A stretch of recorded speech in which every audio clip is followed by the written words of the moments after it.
Hello and welcome back to another episode in this biology series. So, a dandelion and a lion. What else could they possibly have in common other than parts of their names? Well, as we discussed in our last lesson, we have two different types of cells. We have prokaryotes and eukaryotes, and both of these guys are examples of prokaryotic organisms. So their cells are essentially from the same group, but of course they're vastly different. So apart from a few evolutionary traits and things, what makes them different on a cellular level? Well, here we have a picture from, or two pictures from electron scanning micrographs. Very high-powered microscopes that are able to take high detail images of cells. And again, we have ourselves two eukaryotic cell examples. On the left-hand side here, we have ourselves the animal cells, and on the right-hand side, we have ourselves plant cells. And so then we can simplify our models down, and we're able to see, you know, my perfectly drawn out examples of what plant and animal cells look like. And we can see lots of similarities between them. We can see lots of similar structures. We can see the fact that they both have nuclei, they both have many different membrane-bound organelles, but there are some key differences in their structures as well.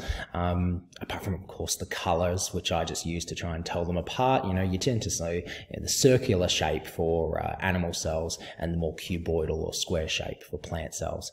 But we're going to move past just the shapes of the cells and start looking a little bit more into the nitty-gritty and to describe the roles of all of the organelles. So we're going to start off by looking at our animal cells. All right, so we went through in last lesson and in the last episode, and we named a fair few of these organelles. But now we're going to go through and actually go through some of their functions. I'm going to start off with the good old mitochondria. So the mitochondria is often called the powerhouse of the cell, and the whole reason for that is because its whole role is to do with the production of energy. And for animals and plants, cells in general, energy is in the form of ATP, or adenosine triphosphate. To do this, the mitochondria has a really interesting structure. So the first thing is that they have these folds called cristae. And the cristae folds allow for the production of ATP because molecules go over them all the time, spinning these little turbines which produce ATP, or protein molecule turbines. I call them turbines just for my students so that they kind of get the visual image of like a spinning turbine spitting out ATP molecules. And the other part that is important to mention is this middle section. It's a poorly drawn arrow, which is the mitochondrial matrix. And this is where our reaction that splits apart water molecules into hydrogen and oxygen molecules occurs. So this whole structure here is surrounded by a membrane as well. And that's going to be consistent with all of the organelles, bar one that we're going to be talking about today, is that they are all covered by this membrane. And this membrane is pretty important, and we'll discuss the structure of the phospholipid bilayer membrane in a future lesson, as it's a pretty important concept for Unit 1 biology. But as long as we understand that this particular organelle has this structure, it has cristae, it has this matrix in the middle, and it's covered by a membrane, we're doing pretty well at this stage. So the mitochondria, through the production of ATP, is the site of cellular respiration. Another thing that we will cover in a lot more detail in a future lesson. But at the moment, as long as we understand these 3 points about the mitochondria, we're doing really, really well. All right, zooming back out to the whole cell. This time we're going to be looking at the Golgi. So the Golgi body, it has a pretty, it's got a pretty funny structure. This is me drawing it. This is how it's usually shown. It looks a little bit like a Wi-Fi signal, or the symbol for cellular signals. And that's because the Golgi body is all about packaging products that are going to be exported. So I like to call it the Wi-Fi symbol because it's all about sending the products, the things made by the cell, out of the cell. And that's really the important thing to note at the moment about the Golgi. We'll talk about the process of it packaging and sending things out when we talk about the cell membrane, because it does it through this pretty awesome process called exocytosis. And it's a type of bulk transport. So that's all we really need to know about the Golgi at the moment. The Golgi body is that it packages things to send out of the cell to be exported. This time we're going to be having this funny looking fella and my really interestingly squiggly drawn lines, but that's pretty consistent, or pretty accurate actually for what it is. This is the smooth endoplasmic reticulum. We have two types of endoplasmic reticulum in our cells, and this one is the one that has the job or the role of synthesizing lipids. So our fat molecules that we're going to be making inside of the cell. Now, these lipids are what we're going to be making, are going to be made for this cell. The lipids are not going to be, my apologies. The lipids that are being made here are going to be used by this cell, or they could be packaged and exported out by the Golgi apparatus, or a Golgi body. So they'll get wrapped up and exported out. Oops, rapid clicking. All right, so we've spoken about the smooth endoplasmic reticulum. We now have the rough endoplasmic reticulum. Now, the difference between them is kind of marginal, but the rough endoplasmic reticulum is covered in ribosomes. And if you can hear some noise in the background, I just had an intruder in the classroom who was doing a little bit of work. They tried to sneak out, but hopefully that's the last of those. So they're covered in. So the job of the rough endoplasmic reticulum is to produce proteins to be used by cells, or by the cell. Similar to the smooth endoplasmic reticulum, creating lipids, the rough is all about creating proteins. Now to talk about the brain of the cell. A lot of people talk about this one first, but we're going to talk about it now. This one here is the nucleus. It does have an accompanying section in the middle here, the nucleolus, but we're just focusing more on the nucleus at this stage. This is our storage site of DNA. DNA being the code that codes for all of the proteins that need to be created, that codes for how the body is structured, how the body functions, how cells function. It's the code for everything. Now, DNA is stored within the nucleus, but it's also where DNA is transcribed into RNA. And then that RNA is what gets sent out of the nucleus to then be processed by the next organelle that we're going to talk about. And of course, the nucleus is surrounded by that membrane, as the same as all the other organelles we've just discussed are. That is until we get to our next friend. This here is the ribosome. The ribosome here is our first organelle that we're going to discuss that is not membrane bound. So it doesn't have the double membrane bilayer. It is a specific protein inside of our cells. That is broken up into a northern and southern hemisphere. So these are two interlocking parts. They come and close and snap shut on top of each other. And they're the site of what we call mRNA translation.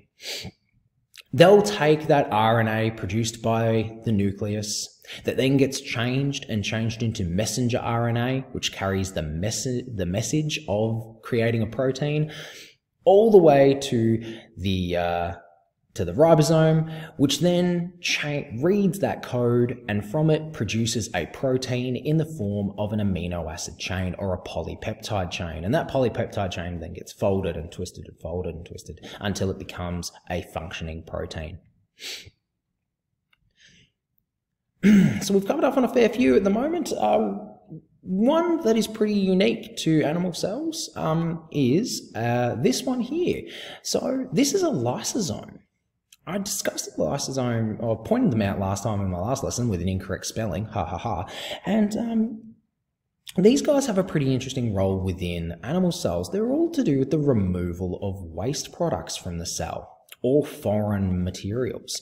They're filled with hydrogen peroxide.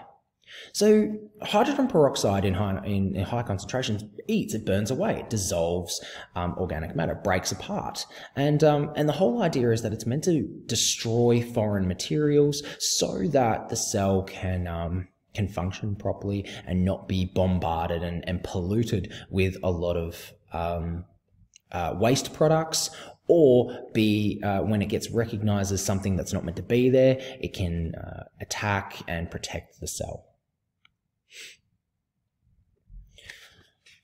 The last 2 or 3 things to discuss, really. One of them I haven't listed as on the PowerPoint. No, don't say that. The last 2 to discuss come on the same slide are going to be the cytoplasm, which is really hard to kind of identify the cytoplasm because it's the fluid or watery matrix that everything floats inside of the cell. So if you can imagine a cell is like a fluid-filled sac, the cytoplasm is that fluid. It contains all the nutrients, minerals, everything like that. But it also is the suspension of where all the organelles float around in the cell.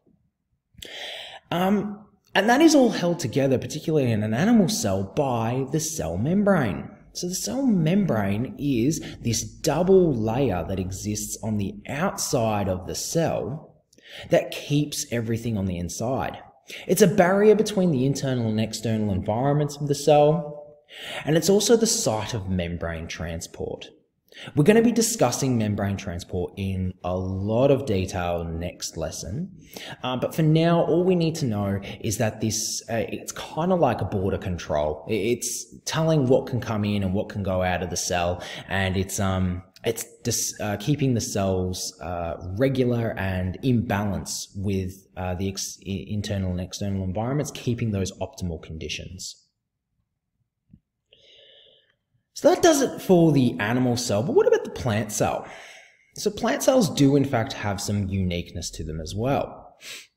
First and foremost, plant cells are covered not only with a cell membrane, but they also have a cell wall. The cell wall for a plant cell is made up of a simple carbohydrate repeating section, so simple repeats of glucose, called cellulose. It's pretty rough stuff, it's pretty strong, it offers that structural protection for the cell, gives it some form and shape, and allows them to interlock with each other. But cellulose is adds that kind of roughage to our diet as well. It also, so the cell wall is what helps give the structure and protection to the cell. Moving on to our next unique and important structure for a plant cell, we're going to be talking about this one here, and some of you have probably already identified it as the chloroplast. Chloroplasts are the site of photosynthesis in our plants. They're what give plants the green color, and it's what helps plants produce their own food or produce their own glucose for use by that cell and, of course, other cells in the system. The reason they give this green color is because they're filled with this green pigment called chlorophyll. Chlorophyll catches light photons, specifically the red spectrum and blue spectrum of light, but reflects away the green spectrum of light. And that's why we get that green coloration. That's what we can see as being green. Lucky last on the unique to plant cells train, we have this one here. This is our large permanent vacuole. Now, animal cells do in fact have a vacuole as well, just that they're temporary and they're small. They're usually floating around in a tiny little vesicle, which is like a little membrane ball inside of the cell, and it's just there to transport water in and out. But for a plant cell, it's large and it's permanent. In fact, it takes up a large space inside the plant cell. It stores water and materials for use by the cell, and the reason that it's important is that it helps give the cell its shape, its turgidity, and we call a plant cell which has all the water it needs, it's overinflated with water and it's nice and strong, we call that turgid. And the turgid cell is able to hold its shape, and the plant itself will stand up nice and tall, and will be able to catch all of that sunlight as it needs it. So this brings us to the end of the lesson. We've discussed animal and plant cells, we've spoken about the roles of a lot of the organelles, and we took a closer look at some of those important plant cell organelles, being the cell wall, chloroplast, and a permanent vacuole. I hope this lesson was informative. I hope that you can use it in some of your, I hope that you use it soon, and I'll see you next time in the next episode. Take care.